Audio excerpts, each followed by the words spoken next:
Hello everyone and welcome to Cinderful Gaming. I hope you're all doing well, I hope you're all staying safe, and most of all, I hope you're all fighting that war against the grey. Today's video is a Black Library review. In today's video, we'll be taking a look at one of the many publications brought out by Black Library and giving you our thoughts on the book, audio drama, whatever it happens to be. Now, I will say that we will try to keep this review to as spoiler free as possible, though there will obviously be points where we talk about things happening in the book. We will try to keep away from saying any of the major plot points, so you can go and read this book for yourself. We'll just give you our thoughts on whether or not we think it is something you may be interested in. So we'll use this video to instruct you on maybe is this sort of going to be a book that you would like to see. With that all said and out the way, let's get cracking on. Let's talk a little bit about the book that we have reviewed this time.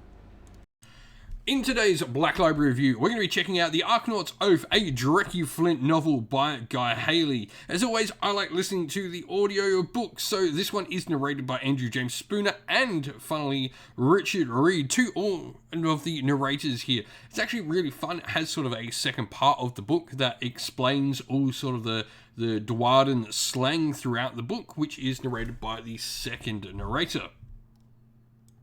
And so, the story for Dreki Flint's first novel, The Arkanaut Oath. Dreki Flint is a Arkanaut captain of a ship called the Aisling, named after his former wife. Now, he's known throughout the sky shoals of Acromia. You say his name and you can make half a tavern starry-eyed at this famous adventurer. Meanwhile, the other half sort of mutter under their breath about how much money he owes them, or how many ways he's wronged them, and how many grudge books he's sitting in.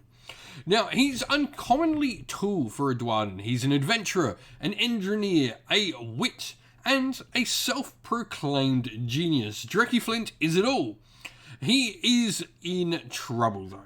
He's lured by the promise of a lucrative contract. However, Dreki and his oddball crew find themselves at the mercy of his nemesis and the father of his former wife, Roggy Throck, who gives him an ultimatum: recover the fabled talisman of Acromia or die. Now, as it is, Dreki might very well die on such a quest anyway, but that's not really Throck's problem. Dreki will have to brave all manner of perils in order to succeed and complete this contract. And so, what is this story's purpose though? Well, first of all, this does introduce the amazing Captain Dreki Flint, a brand new character in the mortal realms of Warhammer Age of Sigmar. Now, this is one of the two novels along with the Hollow King, which we've done a review for earlier last week, which takes these two brand new models and gives the character some life on the tabletop. Dreki Flint is a Caradron Overlord's captain, and this story sets up pretty much everything going forward for him and his crew, and indeed his ship as well. He's a really fun and exciting character that hopefully we're going to see much more of in the mortal realms. And so, the main character, obviously the main character and the star of the show is Dreki Flint. Now, he is such an interesting character. I haven't felt a good connection to a character for quite a long while like him. He has everything, I think, that makes someone like Gotrek such an interesting read. He's got, you know, good comedic elements to him, his seriousness, he's fun and exciting. He's generally just quite a cool and fun character to read about. And of course, he's got a really interesting crew around him, from a runesmith, an ogre, to other members, and of course, my favourite of all the secondary characters in the story, Trockwee. He's a little drillbill, which is awesome, you know. I think having the little pet there as his own little pet is one of the most exciting things in the book for me. I absolutely love Trockwee. Now, what changes about Dreki Flint and indeed his crew? I don't think an awful lot changes too much about Dreki Flint. This story really is about exploring Dreki Flint, the character, learning about him, learning who he is, what he does, and how sort of the other members of his crew view him, how other members of those sort of that interact from his nemesis, Roggy Throck, and all of that, how they all interact with Dreki Flint, and we really use the story to express the character and learn about that start. And I feel, we'll see a lot more changes to Dreki Flint over the course of more stories about him, but this really does set the ground for me. What does the book do well? Well, first of all, this is a fantastic way and a fantastic look at a great adventure novel. We have, first of all, a really excitable character that's just so easy to like and laugh with in Dreki Flint. Now, this goes along with giving us fantastic highs and indeed great lows as well. Plenty of twists and turns and a good bit of mystery, some double crossing. Everything that I think makes for a fun adventure novel is packed in here. This just does adventure really, really well, and make sure that there is risk and reward, and that not always are things rewarded, which is important. It doesn't always go Dreki's way within this story. So, who would like this novel though? Obviously, Character Overlords fans, you are going to get a lot out of this. Dreki Flint, unlike, say, Kato Ezekiah the Hollow King, Dreki Flint still is a part of the Character Overlords. He really does, work alongside. He's his own ship captain, so he really is an interesting character for any Character Overlords fan to look at.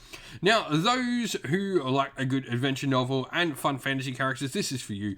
I think this is certainly a character that a lot of people can grow to like. Something, like I mentioned before, like Gotrek, Dreki Flint really does add, a whole bunch of different elements to the stories.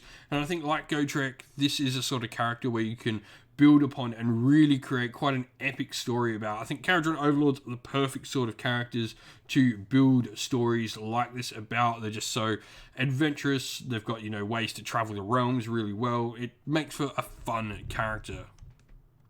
And so, in summary, this book is led by a really relatable and likable main character that just makes listening to it and reading it so easy. The narration was done fantastic, really brought Dreki to life so well. I listened to this really, really quickly. For me, I think this sets the bar for all things Black Library released this year. I think by far, at the moment, this is probably my favourite Black Library release of this year, and that even tops, something with more personal connection on characters I really like, from armies I like Prince Mesa, which for me, is just, this was so much fun to listen to. I can't wait to see what's next for Dreki Flint. 10 out of 10 for me. Best thing Age of Sigmar released this year. And so that is the end of the video. Thank you all for watching. Please don't forget to leave a like, subscribe to the channel if you haven't already, turn on your notifications and click the bell so you get updated every time we put out a video. We're putting out videos for Tabletop Wargaming every single day. If you'd like to come chat more with us here at Cinderful Gaming, you can do so on our Discord server, which is linked down in the video's description. And also, if you'd like to help support the channel, you can do so either by Patreon or YouTube members. As a special thank you to everyone, we'd like to give a shout out to our Patreons: Christian Weir, Soren, Kenny Lyle, Outer Shot First, Andrew Bowen, Nathan Fee, The Rising Ape, Q Dynamic, Anthony B, JJ Austrian, Average Wargamer, Domir, Mark Harvey, James Cater, Derek, and GRP390. And a special shout out to our YouTube members as well: Green Roots Gaming, Kenton Young, Ronya, Lock Lorick, The Johnny84, David Ellsworth, Wolfric Nick, Broken Chef, Ariana Edwards, Revenar, Pink Nico Fire, Robin Mankiller, Monty's Tabletop Terrain, and John Castle. Lastly, a special shout out to Lady Witchfox Art, who does all the amazing channel artwork you see. Thank you very much for all your hard work. That's it for today, folks, though. Stay safe, stay well, and most of all, keep fighting that war against the grey. Ciao for now.